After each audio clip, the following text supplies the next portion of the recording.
सभी लोगों ने ध्वजारोहण में प्रतिभाग किया।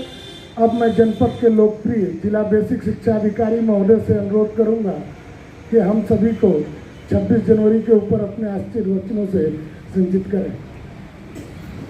बहुत बहुत धन्यवाद। आज गणतंत्र दिवस के दिन हम सभी को हार्दिक बधाई देते हैं, शुभकामनाएं देते हैं। आज के दिन आप समझ सकते हैं कि भारत का जो लोकतांत्रिक इतिहास है उसका एक सुनहरा दिन रहा है। हमारी संविधान सभा ने भारत के संविधान को लागू किया था आज के दिन, इसलिए इस दिन को हम विशेष रूप से याद करते हैं। इसी के साथ हम याद करते हैं उन सेनानियों को, इस देश के रक्षकों को, जिन्होंने कि गर्मी, धूप, बरसात की परवाह किए बिना, किसी भी राग, द्वेष, प्यार, परिवार की परवाह किए बिना हमारे देश को इस मुकाम तक लाने का, पहुंचाने का काम किया है। निसंदेह भारत का जो संवैधानिक परंपरा है उसकी शुरुआत आज के दिन से हुई थी और हम सभी एक स्वच्छंद और उन्मुक्त सांस पाए। इसलिए मैं उन क्रांतिवीरों को, उन शूरवीरों को, उन माताओं को, उन बहनों को नमन करता हूँ जिन्होंने कि अपने किसी रिश्ते की परवाह नहीं की।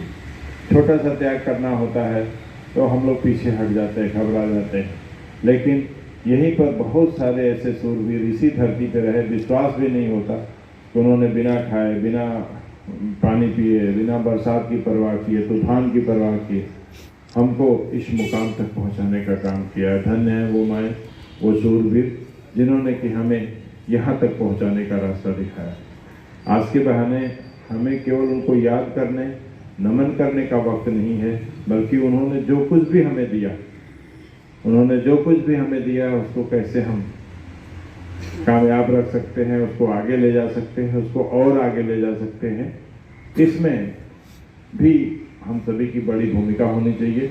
हम सभी को ये सोचना चाहिए कि ये आज़ादी और ये पूर्ण आज़ादी हमें कितनी मेहनत के बाद मिली है और उसको हमारे किन प्रयत्नों से, हमारे किस भावना से, किस राष्ट्रभक्ति की भावना से हम उसको आगे ले जा सकते हैं। असली राष्ट्रभक्ति यही है कि हम जहाँ पर हैं, जिस स्थान पर है, अपने कर्तव्यों को अच्छे ढंग से करें, पूरी निष्ठा के साथ, ईमानदारी के साथ हम यदि अपने कर्तव्यों का निर्वहन करते हैं तो सच्ची राष्ट्रभक्ति। छोटे छोटे प्रयासों से, छोटे छोटे कार्यों से, जब भारत 1947 में आज़ाद हुआ तब खाद्यान्न समस्या थी।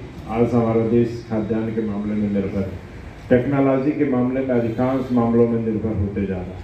जहाँ पर थोड़ी बहुत कमियाँ हैं उन पर लगातार उन क्षेत्रों में भी काम हो रहे हैं। तो हमने काफ़ी दूरी तय की है, काफ़ी ऊंचाई तय की है और हर सेक्टर को बहुत मजबूत किया है। आज कोई ऐसी चीज़ नहीं है जो विश्व में हो, भारत में न हो। भारत लोकतंत्र के लिए पूरी दुनिया का रोल मॉडल है। हमारे में चाहे जितने अंतर विरोध हों, भाषाई, क्षेत्रीय, जाति, किसी भी तरह की परिस्थितियों के विरोध हों, लेकिन हम सभी राष्ट्र के मामले में, देश के मामले में, राष्ट्र ध्वज के मामले में एक, चाहे आप दक्षिण में जाइए, चाहे उत्तर में जाइए, चाहे पूरब में, पश्चिम में, सब जगह धार्मिक, सांस्कृतिक, भाषाई सभी एकता राष्ट्र के नाम पर है। केरल का व्यक्ति भी, तमिलनाडु का व्यक्ति और असम, अरुणाचल प्रदेश का व्यक्ति भी राष्ट्र के लिए उतना ही उसके मन में भावना है, उतना ही सम्मान है, उतना ही समर्पण है जितना उत्तर प्रदेश या अन्य स्टेट को। ये बहुत बड़ी एकता हमारे यहाँ है कि हम सभी भाषा, संस्कृति से अलग अलग होते हुए भी जब राष्ट्र और देश की बात आती है तो हम सभी एक हो जाते हैं। आप सभी से मेरा अनुरोध है कि इस अवसर पर आपको जो कर्तव्य दिए गए हैं, देखिए हम किसी भी संस्थान में काम करते हो, किसी जगह पे काम करते हो, जब आप औरों से हट के थोड़ा काम करते हैं तब जा कर के थोड़े अलग रिजल्ट आते हैं। आप सभी ने अब तक बेसिक शिक्षा परिषद में हमारी नियुक्ति बेसिक शिक्षा परिषद को आगे ले जाने के लिए हुई, निरंतर उन्नति के पथ पर ले जाने के लिए हुई। हम सभी ने उस दिशा में बहुत सराहनीय किया है। ये हमारी एक छोटी सी टीम है जिसके बदौलत 2020, 2021 और 2022 अब तक लगातार लगभग तीसरे साल की शुरुआत है, और लगातार 2 सालों से उत्तर प्रदेश के 75 जिलों में बेसिक शिक्षा परिषद में आप प्रथम रहे हैं। आप सभी को बधाई।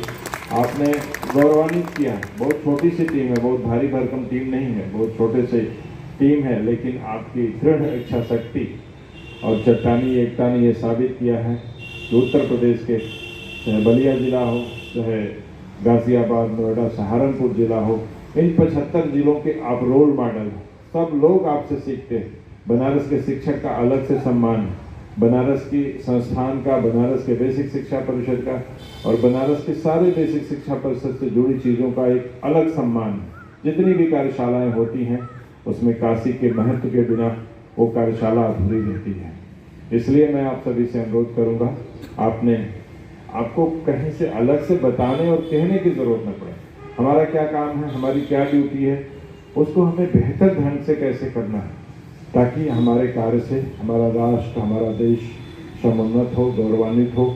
इस अवसर पर मैं आप सभी के परिवारीजन को, आपके परिवार को, आपके दोस्त मित्र सभी को शुभकामना देता हूं कि आप सभी सकुशल अगले गणतंत्र दिवस तक हमारे देश की कामयाबी को अपने कंधे पर ले जा सके और निरंतर ये प्रक्रिया चलती रहे। बहुत बहुत धन्यवाद, सबको शुभकामनाएं। मैं दोहरी जी बता रहे हैं कि हमारे राजेंद्र जी का ये लास्ट शायद गणतंत्र दिवस है और उन्होंने अब तक विभाग के लिए बहुत सारे काम किए। उनकी बहुत बहुत बधाई, बहुत सराहना। हम चाहेंगे कि इस गणतंत्र दिवस के मौके पर राजेंद्र जी भी हम लोगों को संबोधित करें, ताकि हम लोग उनका आशीर्वचन ले सकें। श्री राजेंद्र यादव जी।